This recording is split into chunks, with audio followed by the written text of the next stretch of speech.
Le nom de ma chaîne, c'est Potager à distance. Donc, je n'ai pas le potager à la maison et je fais tout à distance. Et c'est très difficile pour moi. J'ai déjà essayé sur 2-3 ans de faire germer les graines de carottes.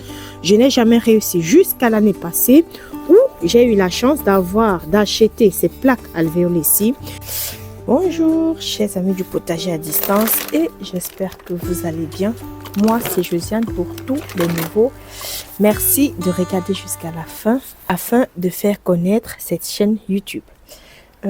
Aujourd'hui, nous sommes dehors parce que j'ai envie de te montrer ce que j'ai et ce que j'ai eu à semer entre temps. Mais je t'assure qu'il fait froid. Je crois qu'on a plus ou moins 2 ou 1 degré aujourd'hui. Donc, j'aimerais déjà savoir, est-ce que toi, tu fais des semis à cette période de l'année? J'aimerais savoir ça parce qu'il y a quand même pas mal de personnes qui ne commencent pas parce que pour eux, selon eux, c'est encore très tôt. Mais moi, j'ai commencé des semis il y a déjà 1 mois. En fait, j'avais commencé les semis de mange-tout et je vais t'expliquer pourquoi.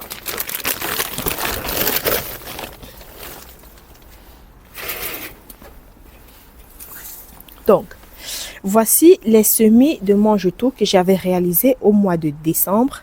Et on peut très bien voir que le semis n'avait pas, du moins, c'est en train de pousser sans souci. Hein. J'en ai encore d'autres ici. Et déjà, allez. Ouais. J'en ai d'autres ici, tu vois. Il faut savoir que le semis de ce semis-ci avait filé.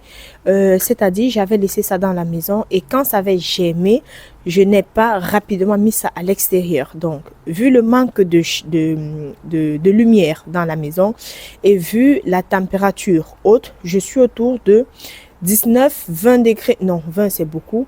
Je suis autour de 18 ou 19 degrés.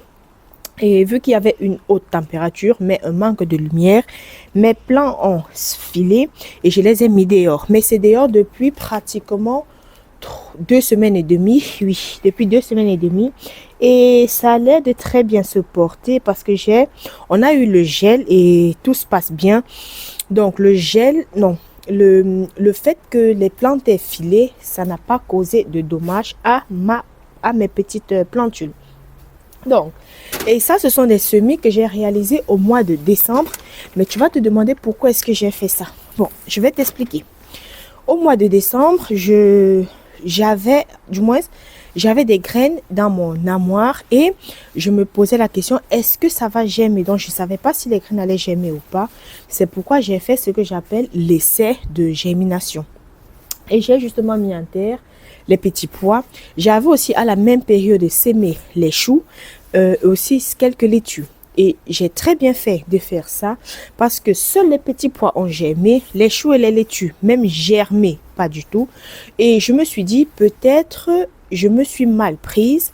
Et donc en début janvier, je crois vers le 2 ou 3 janvier, j'ai refait un autre semis avec les mêmes graines de choux. C'était des choux rouges et c'était des choux rouges et aussi la même laitue. Bizarrement, ça n'a toujours pas levé. Et je me demande, mais qu'est-ce qui se passe? Alors, j'ai compris rapidement, d'après moi, 2 essais et aucune germination. J'ai rapidement compris qu'il y avait sûrement un problème du taux de germination. Et c'est pourquoi j'ai racheter d'autres sachets pour pouvoir pour la saison. Et justement, je suis contente d'avoir fait ça depuis le mois de décembre. Ça m'a permis de comprendre que j'avais un problème au niveau des graines et qu'il fallait que j'essaie de rectifier le tir, que je trouve un autre moyen en fait de pouvoir avoir mes plantules assez tôt dans la saison. D'où j'ai acheté de nouveaux semis.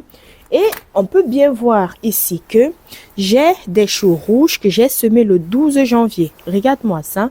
Les choux rouges semés le 12 janvier ont déjà germé. Par contre, les choux que j'avais semés le 2 ou bien le 3 janvier n'avaient pas du tout germé, pardon. Pire encore, ceux qui étaient en décembre, ça n'avait pas du tout germé. Donc, j'ai ici une bonne dizaine de choux. Ah oui, il y en a même qui sont encore en train de... Ah oui, oui, oui. Ah d'accord, il y en a même qui sont encore en train de sortir de terre. Donc, je les laisse tout simplement sous ma petite serre. Et on peut bien voir que j'ai aussi ici des épinards. Le taux de germination, je me dis, pas très top parce que j'avais quand même mis pas mal d'épinards et ça va me permettre de me dire les graines d'épinards que j'ai dans la maison, il va falloir que je sème à grande quantité. Donc, ça ne sert à rien de garder les semis encore pour l'année prochaine parce que, anyway, l'année prochaine, selon moi, ça ne pourra plus germer. Donc, ça ne sert à rien. Et aussi, j'ai ici le mesclun. Allez, je te fais voir ça. J'ai le mesclun. Ah, il y a quand même quelques-uns qui ont germé. J'ai le mesclun que j'avais justement semé le 2 janvier. Regarde-moi ça. Le 2 janvier, je ne sais pas si tu vas bien voir. Et justement, ce mesclun-ci, je suis surprise qu'il y ait quelques-uns qui sont en train de germer depuis le 2 janvier. Nous sommes aujourd'hui le 18, donc 16 jours après. Regarde-moi ça. Je ne m'attendais pas à ce que ça lève parce que dans la maison, je n'avais rien. Après une bonne dizaine de jours, je n'avais rien et j'ai mis ça à l'extérieur. Bizarrement, ça n'a pas germé parce que j'avais mis beaucoup. Et je me rends compte que j'ai quand même 5 plantules qui sont en train de sortir de terre. Ça, c'est déjà chouette. C'est très bien. Et dans cette serre, qu'est-ce que nous pouvons avoir d'autre?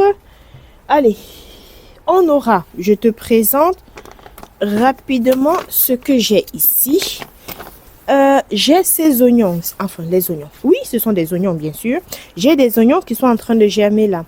Je t'ai fait une vidéo dans laquelle je te parlais de ces bacs de ces plaques alvéolées que j'adore parce que je suis capable de me déplacer étant sur ces plaques alvéolées.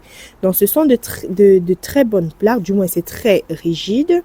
Et j'ai ici quelques oignons, ce sont des oignons que j'ai réalisés l'année dernière, je ne sais plus en quelle période, mais là, bref, je pense que lorsqu'il va recommencer à faire chaud, je vais avoir ces oignons-ci qui vont rapidement se développer. Hormis de ces oignons-là, j'ai aussi d'autres oignons ici. Cette plaque, je ne t'avais pas montré lorsque je te présentais mes plaques alvéolées, mais j'ai aussi ce style-ci. C'est vraiment de minuscules plaques. J'aimerais bien les couper. Je pense que ça sera possible. Vraiment en couper, bref, ça c'est pour une autre vidéo. Et ça, tu vois, j'ai aussi mes oignons qui sont en train de se développer. Du moins, là, je pense que la croissance est arrêtée. Mais dès lors où il fera beau, mes oignons vont reprendre leur croissance normale. Et j'ai ici la laitue que j'avais mis en terre, que j'avais semé. Ça, c'était en automne. Et tu vois, regarde-moi ça. D'ici quelques mois, je suis contente parce que je vais mettre ça en terre d'ici fin février. Non, du tout. En mars, je mettrai ça en terre. Donc, je suis vraiment contente d'avoir déjà la laitue qui est prête à être mise en terre. J'en ai quand même pas mal ici. Et j'ai juste en dessous les choux. Ce sont les choux de Chine, je pense bien. Si ma mémoire est bonne, là, j'ai des choux de Chine que j'ai aussi semé l'année dernière et c'est magnifique. Je trouve que le semis a vraiment réussi et ça végète, ça c'est clair, parce qu'il fait assez froid. Je pense que dès que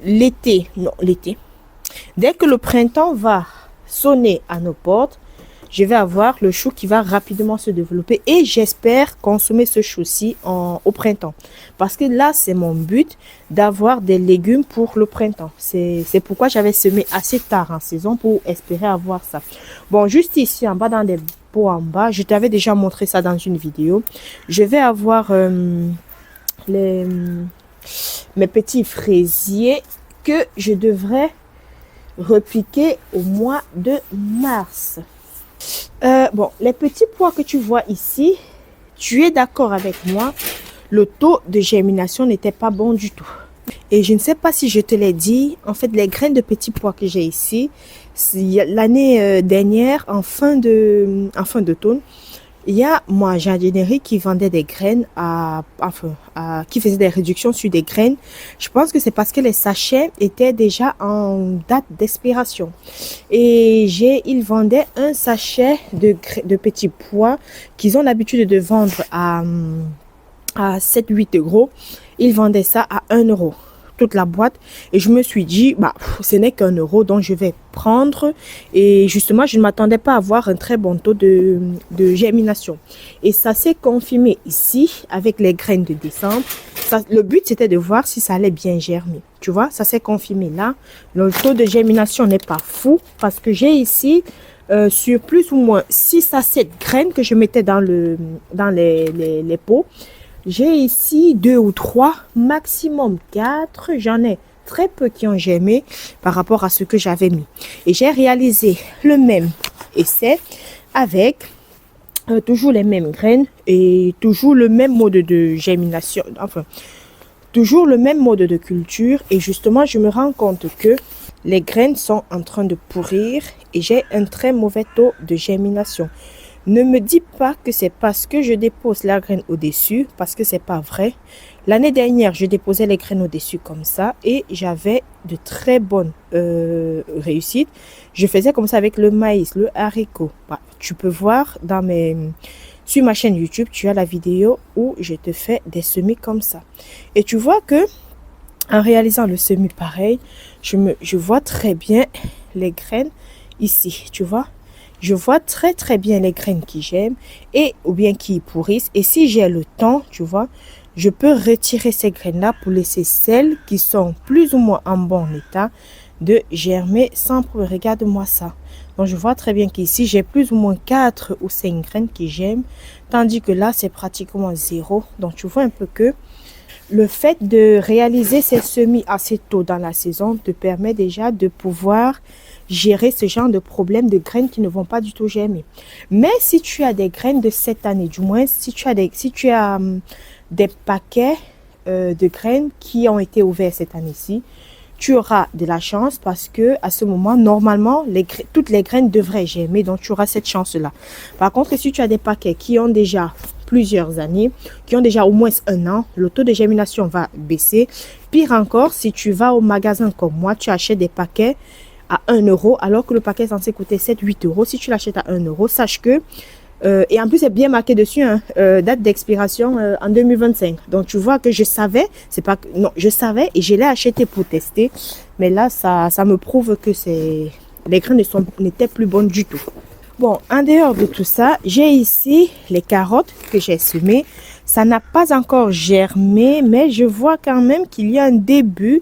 Il y a quelques graines que je peux observer, peut-être, vraiment quand je dis quelques, c'est 1 ou 2 hein, que je vois par-ci, par-là, qui sont en train de vouloir germer. Et pourquoi est-ce que je fais les carottes en plaque alvéolée? Bon, déjà, le nom de ma chaîne, c'est potager à distance. Donc, je n'ai pas le potager à la maison et je fais tout à distance.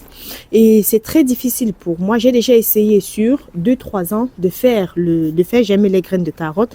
Je n'ai jamais réussi jusqu'à l'année passée où j'ai eu la chance d'acheter ces plaques alvéolées-ci.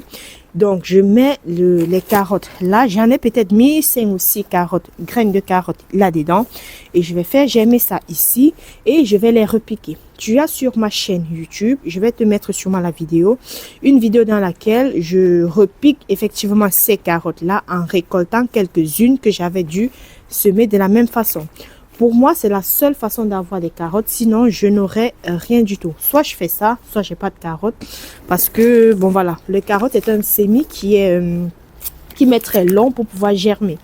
Et peut-être 2-3 semaines pour germer. Et si c'est sec, si par hasard la terre ça sèche entre-temps, sache que ton semis sera foutu. Donc, je préfère tout simplement faire comme ça pour espérer avoir quelques carottes. Bon, hormis les carottes, allez, j'espère que ça va aller. J'ai ici, je ne sais pas si tu vois bien, j'ai là, allez, je te fais voir, c'est lourd. J'ai ici comment on appelle ça? Les poireaux, voilà. J'ai ici les poireaux que j'avais semés le 4 janvier. Et j'ai un très bon taux de réussite. Donc, je pense que ça sera mon seul semis de 2025. Sauf si il y a un problème. Parce que bon, voilà, il y a toujours des problèmes. Sauf s'il y a un problème, je referai un autre semis. Mais sinon, cette quantité de poires aussi, ça me suffit largement pour cette année-ci. Donc, ces poireaux, jusqu'ici, c'était dans la maison. Et à partir d'aujourd'hui, là tout de suite, je vais laisser ça à l'extérieur. J'ai envie de laisser ça sous cette serre-ci. Mais sinon, je vais laisser ça juste derrière toi, sur le rebord de la fenêtre. Parce que sur ce rebord-là, il n'y a pas de neige du tout. La neige n'arrive jamais là. Donc, si par hasard, il y a la neige cette nuit-ci, je ne crains rien par rapport à ces semis-ci. Et vu que ça m'a déjà germé et que si je laisse encore à l'intérieur, je risque d'avoir des plants qui vont vraiment filer. Je préfère les mettre à dehors là tout de suite. Comme ça, je sais que c'est en train de pousser tranquillou. Il y a d'autres semis que je ne t'ai pas montré qui sont dans la maison parce que c'est au chaud, en train de germer tranquillou. Et que je te montrerai dans d'autres vidéos. Et sache aussi que j'ai commencé avec la germination des patates douces. Oui, j'ai commencé avec ça et tu verras la vidéo d'ici quelques semaines, peut-être d'ici, disons 2-3 semaines, tu auras la vidéo. Pourquoi est-ce que je fais ça? C'est parce que les patates douces, l'année dernière, j'ai vraiment galéré pour pouvoir faire germer ces patates douces-là. Et finalement, j'ai réussi à avoir une patate douce qui a germé. On était déjà au mois de mars, avril. Donc, j'ai mis des patates douces en terre, plus ou moins tardivement seul. Non, pas tardivement, mais ils n'étaient pas bien développés. Voilà, ils n'étaient pas bien développés. Donc, j'ai loupé ma récolte de patates douces de cette année, de l'année passée, parce que je me suis prise tard et je n'ai pas eu des plants qui étaient assez costauds pour aller en extérieur. Et cette année-ci, je vais m'y prendre tôt, sachant que il y a des gens qui pendant l'année font pousser des patates douces et au mois du moins en automne vont récupérer les tiges de patates douces et vont garder ces tiges dans leur maison. Donc pour te dire que la patate douce, on peut commencer selon moi même en décembre, j'aurais pu commencer ma patate douce, pourquoi pas, parce que si il y a des personnes qui gardent des pieds de patates douces dans la maison pendant l'hiver, ça signifie que tu peux commencer à faire germer ta patate douce à tout moment. Et moi, je choisis de le faire maintenant. Comme ça, si j'ai des soucis, j'ai encore le temps de pouvoir refaire une autre plantation. Et je fais aussi ça parce que je n'ai pas de plaque chauffante. Je n'ai pas de tapis chauffant, pardon. J'ai pas de tapis chauffant et je ne pense pas l'acheter cette année-ci. Peut-être l'année prochaine, mais cette année, c'est sûr et certain, je n'aurai pas de tapis chauffant. Il va donc falloir que je puisse gérer avec le radiateur de la maison. Et si c'est le cas, c'est un peu compliqué parce qu'à un moment, il faut éteindre le radiateur, il faut le rallumer. Et vu que je ne suis pas là toute la journée, je dois aller travailler. Je reviens, il est peut-être 17-18 heures. C'est à ce moment que je rallume le radiateur. Tu vois que le plant de patates douces, ça reste quand même pas mal sans tapis, sans source de chaleur. Voilà, c'est la raison pour laquelle je me suis prise assez tôt cette année-ci. Bon, aujourd'hui même, je vais faire le semis de betterave. Oui, je vais faire le semis de betterave parce que j'aimerais bien avoir quelques légumes pour le printemps. Ça m'intéresserait de manger d'ici avril-mai, d'avoir quelques récoltes au potager à faire. Ça sera très chouette. Anyway, je pense que j'aurai quelques récoltes. Parce que quand je regarde sur ma terrasse, j'ai des carottes, j'ai des choux rouges. Bon, j'ai pas mal de choux. J'ai pas mal de laitues aussi parce que hormis la laitue qui est là, j'ai d'autres laitues qui sont dans des pots, dans des bacs qui sont en train de se développer. Donc, j'aurai quelques récoltes à réaliser pour ce printemps. Allez, je pense que j'ai fait le tour de ce que je suis en train de faire actuellement à la maison pour mon potager. Et dis-moi un peu où tu en es, qu'est-ce que tu fais germer. Je te dis merci d'avoir regardé jusqu'à la fin et on se retrouve dans une prochaine vidéo. Au revoir et je te souhaite une santé de fer. Merci et au revoir.